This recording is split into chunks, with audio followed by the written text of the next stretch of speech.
Hello mga ka-lods! Gumawa tayo ng avocado ice cream. Ayan, iniwa ko lang ng maliliit itong avocado.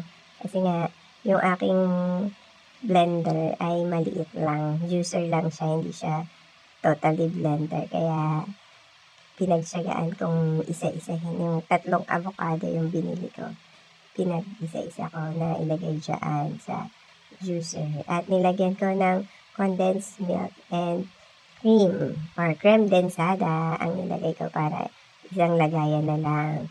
At ayan nga si Jacob, naghihintay siya na makakain agad. Akala niya makakain niya agad. Kumuha na siya agad ng plato at kutsara. Sabi ko, mas masarap to malamig, kaya bukas na lang natin to kakainin. And natapos na rin kami kumain at kumain na nga rin siya ng mango. Bumili din kasi ako ng mango kanina, ginus ko din. Kaya sabi ko, bukas na itong avocado para naman meron kami para bukas. Ayan na nga, sinuggest ni Jacob na ilagay dyan sa balat ng avocado para madali niya makain. Ayun lang guys, bye for now. See you on our next mini vlog. Bye!